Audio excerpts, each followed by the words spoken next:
Welcome back, everybody, to another edition of the 4 Point Play. We got Mel G and Rye. How y'all doing? It is the first week of playoffs, NBA playoffs. So, Mel, what's on the agenda tonight? Well, first off, last week, Wednesday night, was the final day of the NBA regular season, and it was history-making in more ways than one.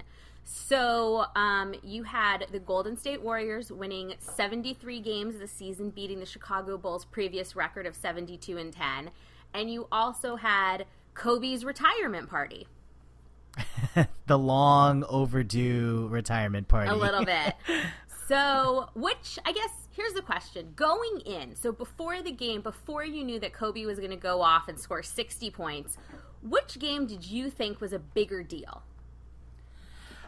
It was hard because I almost felt like I needed to see Kobe more so than the Warriors, because I just almost felt like there's not a lot of players like Kobe. You know, Kobe was probably the closest thing to Jordan. Jordan is a once-in-a-lifetime player, and, you know, LeBron James is not Kobe-esque, not Jordan-esque. He's kind of his own kind of player, and I don't know if we're going to ever have another player quite like Kobe. So I had more feelings towards Kobe than the historic Warriors. I mean, I guess for me, I actually thought the Warriors winning 73 was a bigger deal in, like, the grand scheme of NBA history. Like, I mean, yes, Kobe is absolutely a top whatever player.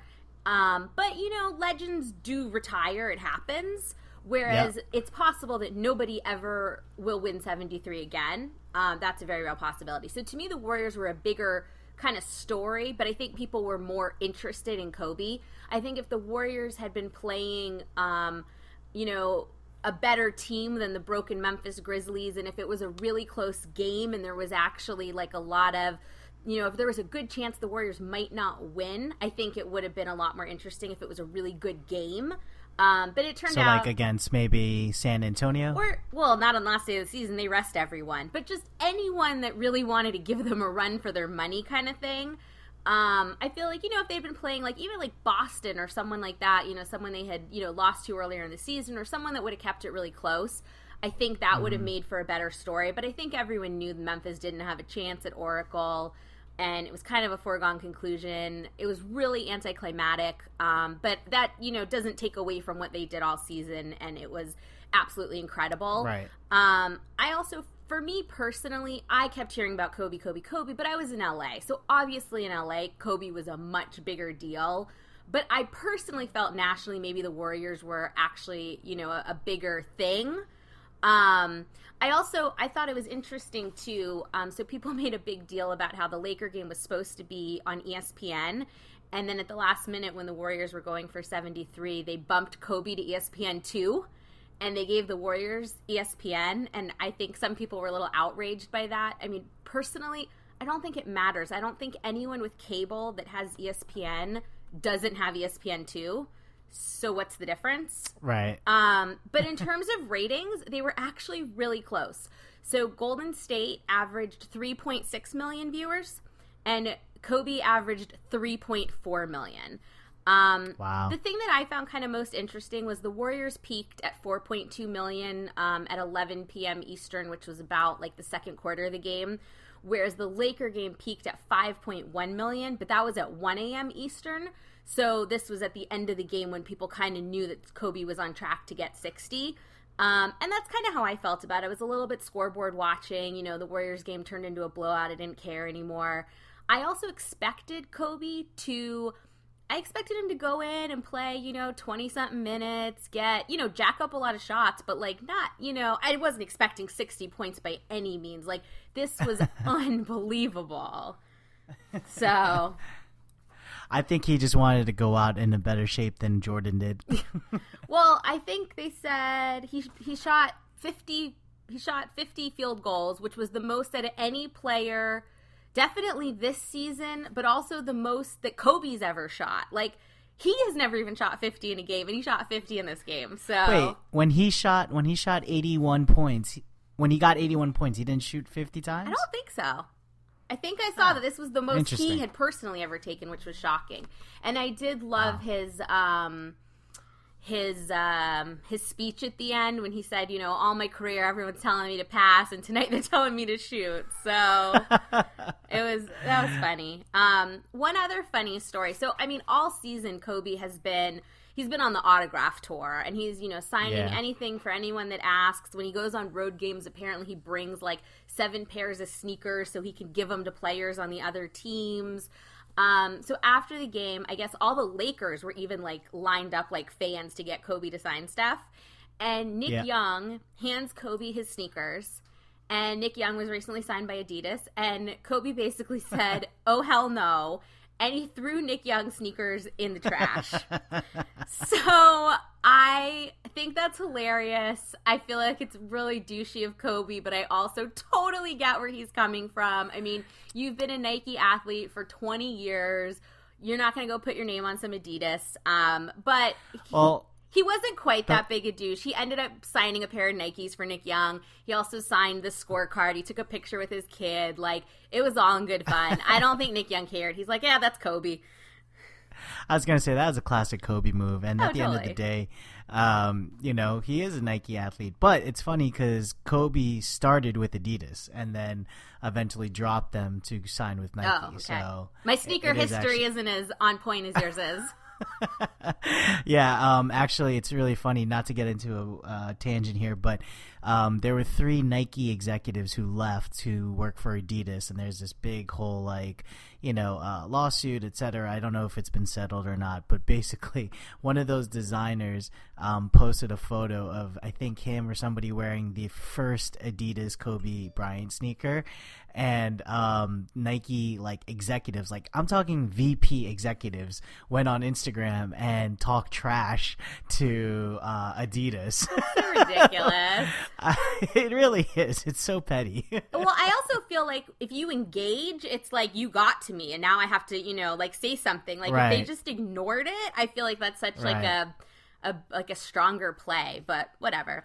One other thing I thought was really interesting, Kobe's usage rate in this game was 60.5%, the highest ever recorded in an NBA game. Oh, and the 50 shots was the most in over 30 years. So, yep, even more than Kobe ever took himself. That's crazy. Well, you know what?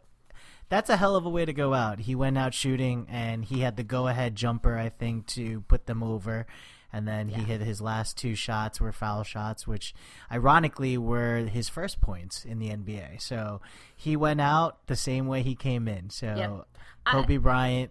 I was happy that they won that game. And they were losing the whole thing. Like, it was unbelievable how they came back. I also feel like the fact that Houston had won earlier in the night, which effectively eliminated Utah from playoff contention, I wonder if Houston had lost and Utah's fate was in their own hands, I think it would have been really interesting to see, you know, what Utah might have done differently or not done differently, and would there have been a different outcome? Because essentially at that point, Utah had nothing to play for either, other than to say we were in Kobe's final game. So I thought that was interesting.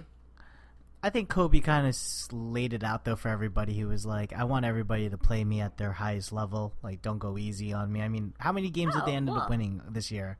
Like, the Lakers? 11? 17. Yeah. No, and I'm not saying that, like, Utah just, like, bent over and said, you know, have at it. But, like, I mean, they didn't play well down the stretch, and I don't know if that was because mentally they just didn't care anymore, and they were like, it's Kobe night, whatever, versus, you know, they really had something on the line, like, would they have been able to hang on?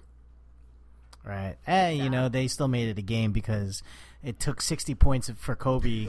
Yeah. They didn't blow them out by any means. So. No, definitely not. And the rest of the Lakers, I don't have the box score. I think the next highest scorer had like 12 or something ridiculous. Oh, Jesus Christ. Yeah, it was hilarious. But speaking of crazy shooters, we also should give some props to Steph Curry, who hit over 400 threes this season.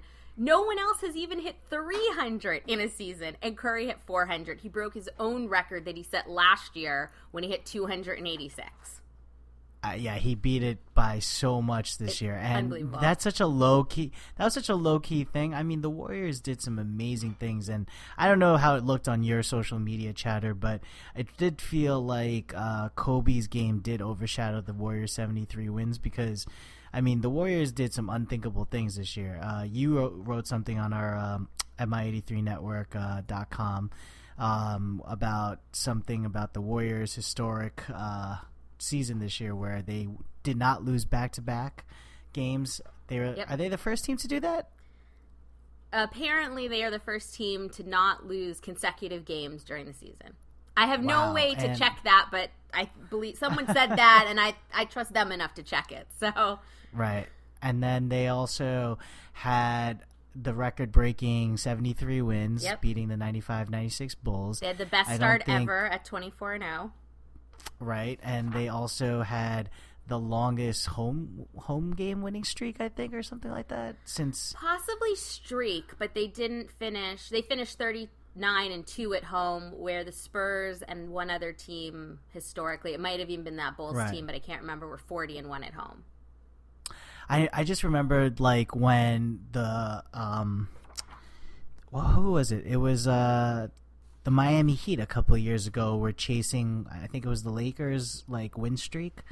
Did they beat that? I don't know if they did or not. I don't know. It's hard to say because sometimes your win streak stretches across 2 seasons, and then is that the same as if you do it all in one season? And I don't really know how they look at those types of things. But, I mean, the Warriors were amazing this year. Their home winning streak dated back to, like, last February. They didn't lose a game at Oracle in, like, over like a 13 or 14 month period. Like, it was insane.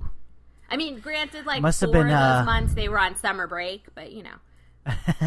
Must be great to be a Warriors fan, to know that you're basically going to go and watch a win from your team. Yeah.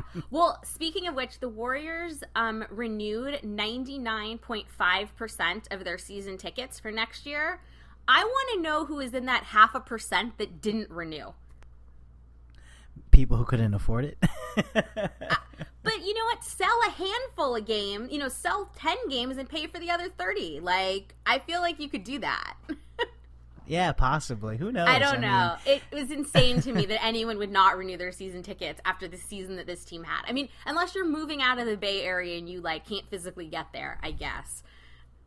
I don't know. All right, let's keep it moving. But before we do, let's just say one last congratulations to the Golden State Warriors for the historic season, as well as Kobe Bean Bryant. Yep, there we go. All right, so I think what I would have been really interested to see was, out of these 2 historic games that happened on the same night, which one did Adam Silver attend? And the answer is neither, because he was in New York, because the day after they were having owners meetings. So I'm really bummed to not know which Adam Silver would have chosen. But so in their owners meetings, one topic that came out of it that we'll mention quickly is the owners voted to approve adding ads to their jerseys. Not this coming up season, but the season after that. They're going to have it's like a 2.5 by 2.5 inch patch on their jersey that teams can choose if they want to sell to a corporate sponsor. So I think, one, it'll be interesting to see what teams, sell it and what teams don't. And if the teams that don't, it's because they couldn't find someone versus they chose not to. I also think it's going to be interesting to see what partners buy these logos, because, I mean, this is a very small piece of real estate. So unless you've got a logo like Kia, which they had on the All-Star game, like, unless you have this tiny logo, I don't know who's fitting a whole ad on a jersey. Well, I was going to say, so, luckily we come from advertising, so we have a little background in this, right? We're a little more interested in this. I know. Not that I like it.